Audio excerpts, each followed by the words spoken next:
Avraham Levine is an intelligence analyst at the Alma Research Center in northern Israel. Thank you so much for taking the time, as always, to be here and help break all of this down for us. We definitely appreciate it. My pleasure. All right, so first off, I just want to ask you overall the significance of this attack by Iran on Israel. Break down for me why it is considered to be so significant. Well, obviously, the precedent that was set yesterday was Iran attacking from Iran territory directly towards Israel. So that's the main point I think that that Iran set.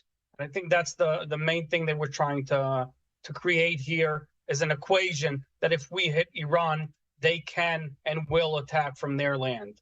The second point, more tactical that I might add, is a swarm of UAVs is something that we've never experienced, and we were planning towards and concerned about if our weapons, our defense, air defense, can withstand that kind of an attack of tens or hundreds of UAVs, ballistic missiles, and others at once.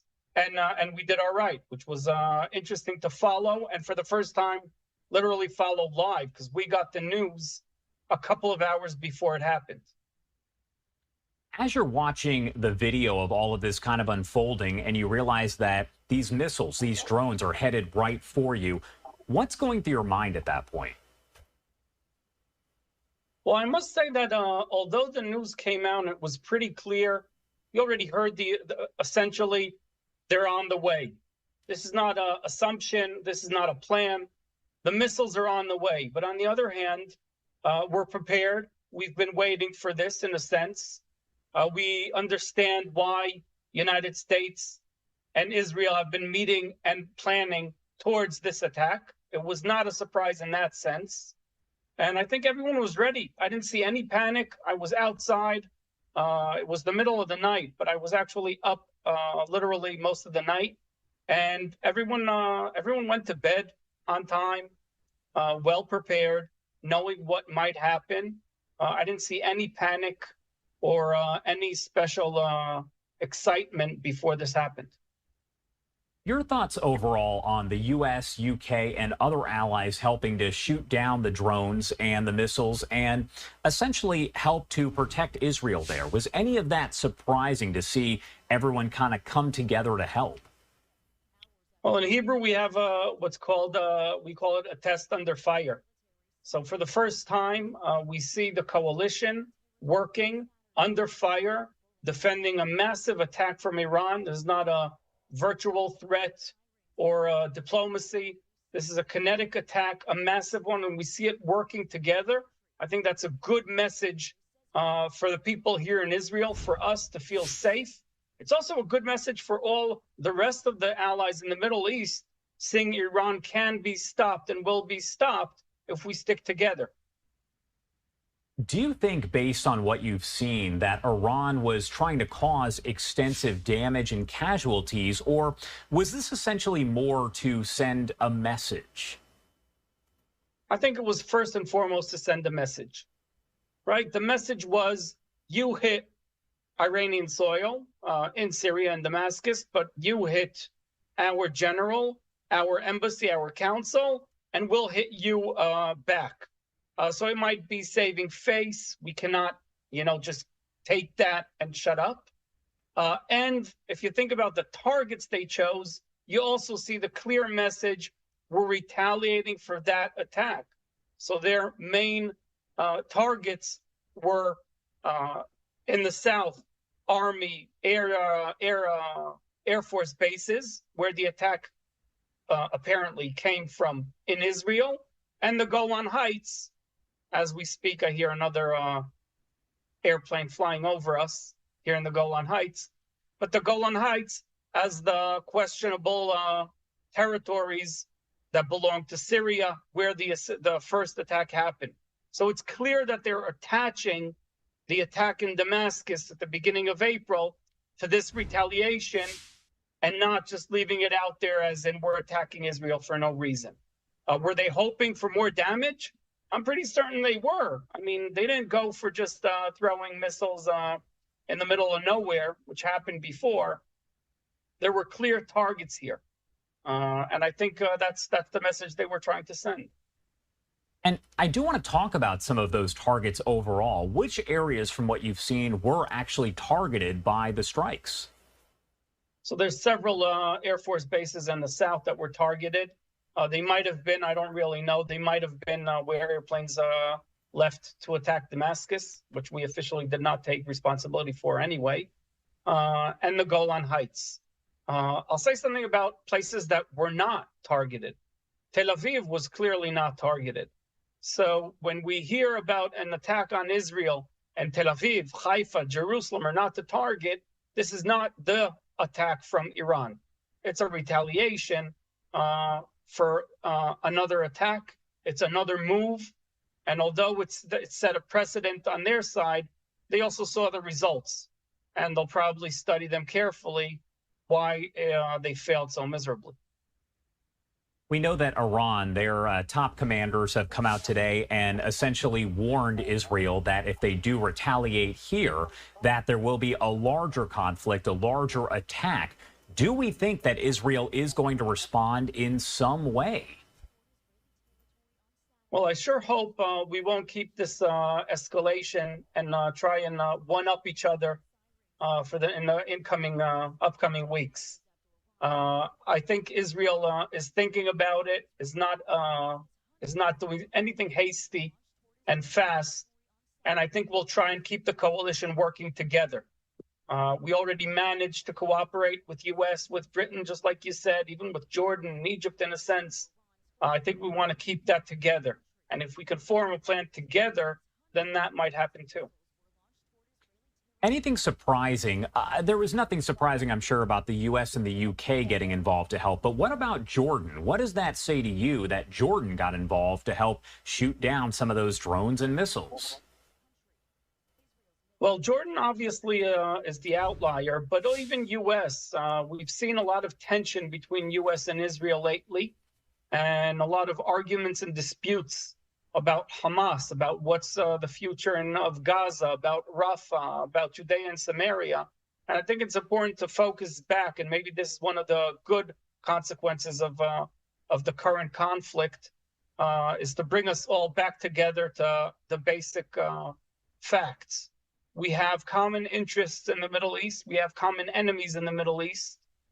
And that's what's keeping us together. And I think if now Saudi Arabia is relearning that, and Jordan is learning that, and U.S. and Britain and Israel are learning that, maybe we'll be able to overcome the smaller disputes about Rafah, about Gaza, about Judea and Samaria.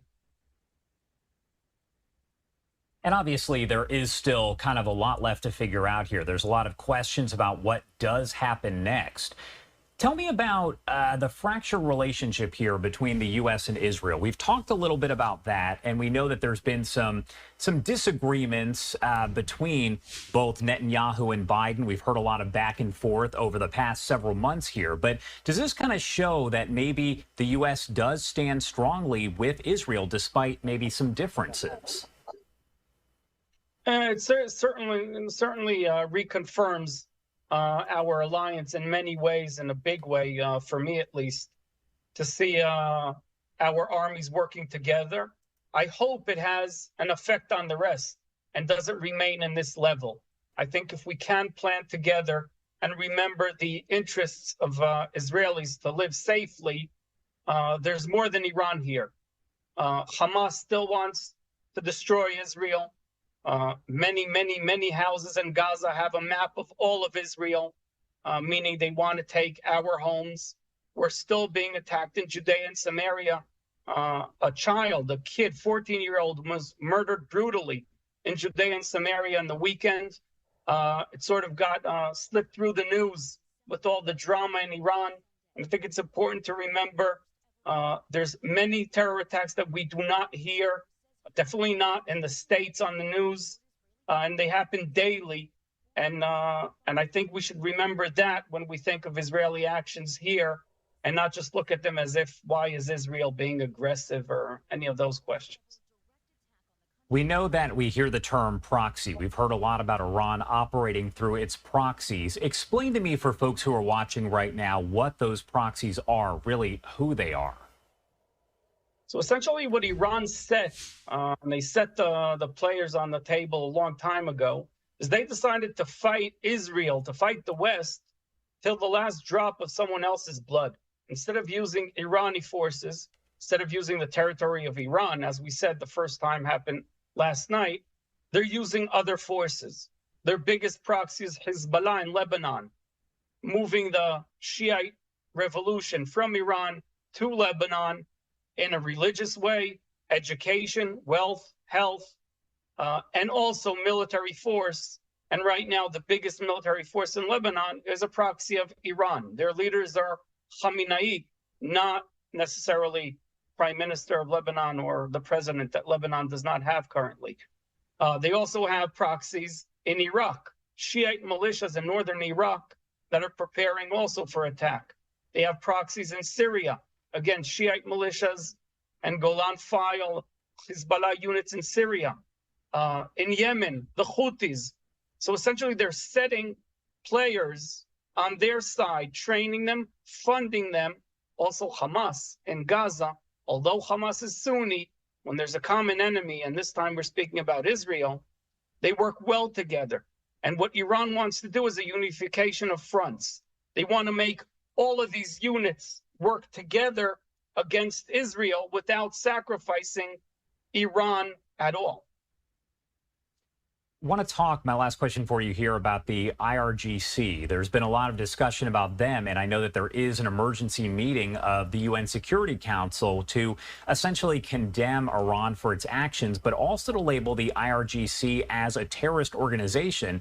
Is it surprising that they're not already labeled by the UN as a terrorist organization?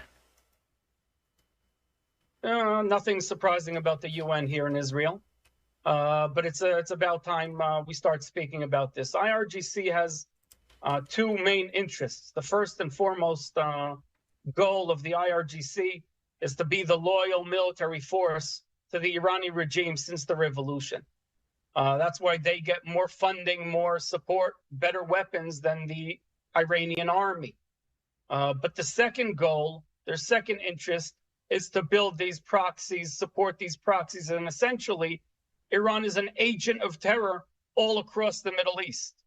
They're also, of course, manufacturing for Russia, using the weapons against Ukraine and Europe for the past 2 years.